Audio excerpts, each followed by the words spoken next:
Are you feeling like your nose has become a leaky faucet? Your throat's scratchy? You're achy? And you're wondering, is this just a cold? Or is your body trying to tell you something worse? Let's talk about it. Today, I'll break down which meds help with which symptoms, how to combine them without accidentally overdoing it, and when it's time to stop guessing and call a doctor.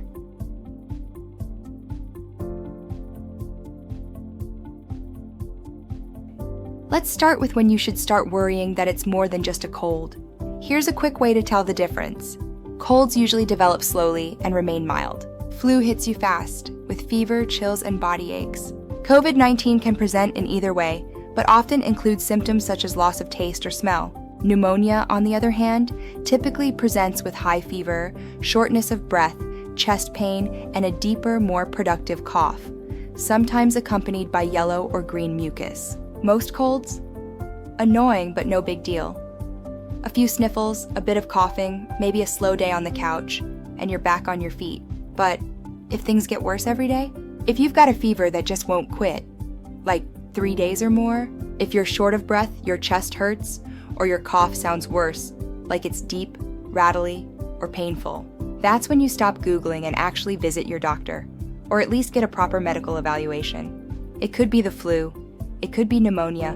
Whatever it is, don't tough it out. Seriously. From here, let's dive into the common cold itself.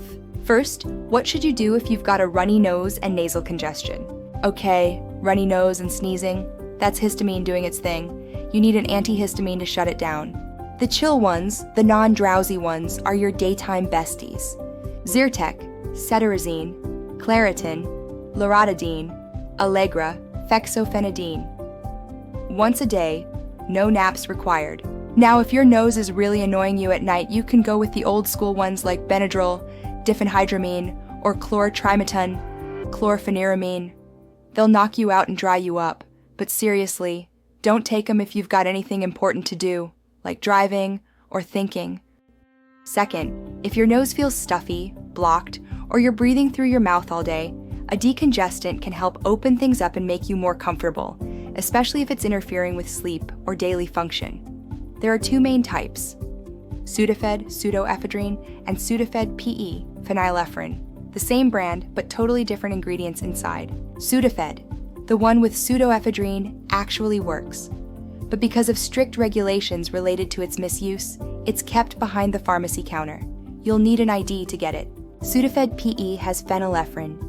It's readily available on the shelf, easy to grab, and somewhat underwhelming.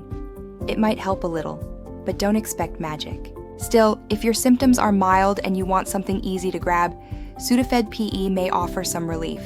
Nasal sprays like Afrin, oxymetazoline, or neosynephrine, phenylephrine nasal, work fast. But don't use them for more than 3 days. Rebound congestion is no joke. It can make symptoms even worse after a few days. Other OTC nasal decongestants you might see include Xlear nasal spray, xylitol plus saline, a more natural moisturizing option, especially good for mild congestion. If you have high blood pressure or heart issues, check with a pharmacist first. These medications can affect your blood vessels. Second, let's talk about that annoying cough and chest congestion. Coughing all day and night. If your cough is keeping you up or making you miserable, you can take a cough suppressant. Look for dextromethorphan. It's found in many common cold medicines, including Delsym, Dayquil, and NyQuil. But here's the thing. Coughing actually helps clear out mucus, so don't shut it down too early. Now, if you've got gunk in your chest, you need something to help get it out. That's guaifenesin. It's the stuff in Mucinex. It doesn't make mucus disappear, it just makes it thinner and easier to get rid of. One more thing, drink plenty of water. Guaifenesin only works well if you're well hydrated. Otherwise, it's like trying to clean up mud with a dry paper towel. Third, what should you do for a sore throat? That sore throat? It's probably from postnasal drip or excessive coughing or both. Painkillers like Tylenol, acetaminophen, or Advil, ibuprofen will help, and so will lozenges or throat sprays with menthol or benzocaine. If your throat is really bad, like high fever, hard to swallow, swollen tonsils, go get checked. Might be strep, and for that, you'll need antibiotics. Fourth, let's move on to fever, body aches, and general pain relief. Here's where you bring out the big names. Tylenol is available in several different forms, each with its own specific purpose. The regular strength tablets have 325 milligrams of acetaminophen. They work quickly and are effective for mild pain or low-grade fever.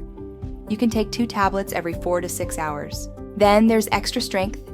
It's 500 milligrams per tablet. It's stronger, so you don't need to take it as often.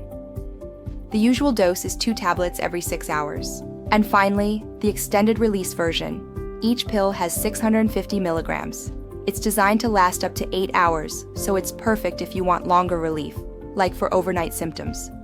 You take 2 tablets every 8 hours, but remember, don't crush or split them, as this disrupts the timed release. But hold up, Dayquil and NyQuil already contain 650 milliliters of acetaminophen each. So if you take Tylenol on top of those without doing the math, that can seriously stress your liver and lead to long-term damage if you're not careful. Now, if your muscles are aching, your throat feels severely irritated, or you've got chills, you can add Advil, ibuprofen. 400 mg, up to 3 times a day. Be sure to take it with food, otherwise it may irritate your stomach. And if you're sensitive, take something like Pepcid, famotidine, or Prilosec, omeprazole, in the morning before breakfast. Moving on, what might a full day of cold meds actually look like? Let's split it into 2 plans based on symptom severity. For mild symptoms, this plan utilizes only combination products, such as Dayquil and NyQuil, which are convenient and cover a range of symptoms in a single dose. Here's a simple time-based schedule using only these 2. Suggested timetable: 8 a.m. Dayquil, acetaminophen, plus dextromethorphan, plus phenylephrine. 12 a.m. noon, Dayquil. 4 p.m., Dayquil. 10 p.m., NyQuil, acetaminophen, plus dextromethorphan, plus doxylamine. Total acetaminophen intake is 2,600 mg a day, which is well under the safe maximum of 4,000 mg a day. One thing to watch out for is that combo medications like Dayquil and NyQuil are convenient, but they contain fixed combinations of ingredients. You may end up taking medications you don't need, or duplicating ingredients like acetaminophen. If you add other cold meds or painkillers on top, you could go over the safe limit.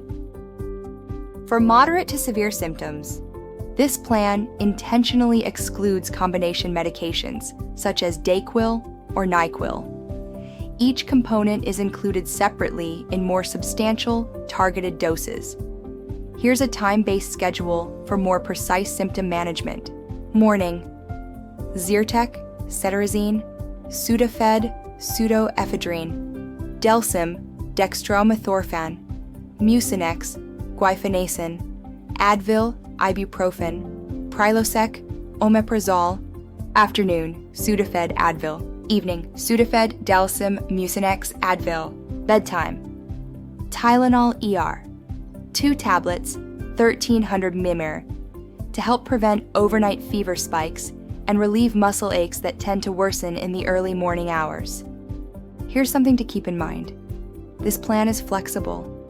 If you don't have a runny nose, you may not need Zyrtec. If nasal congestion isn't a problem, you can skip Sudafed. No mucus in your chest? You can leave out Mucinex. If you're not coughing, you may not need Delsym. And if you're not experiencing chills, body aches, or inflammation-related symptoms like pain or fever, you may be able to skip both Advil and Tylenol entirely. And if those symptoms aren't notably worse at night, you might only need to skip the bedtime Tylenol.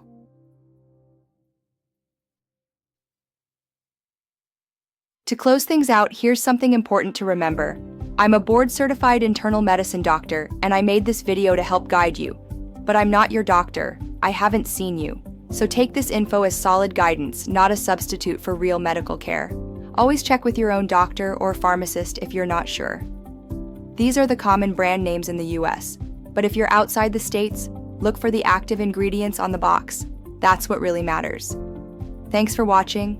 Stay warm, stay hydrated, and feel better soon. Cold symptoms don't last forever, but wise choices can make a real difference. Take care, and get well more quickly. And if you found this video helpful, I'd love it if you hit subscribe. That way, you won't miss out on more doctor-backed tips to help you and your family stay healthy all year round. Thanks again for watching. Manage your health wisely and stay updated with real doctor tips. Doc for you. Trusted medical advice from a real doctor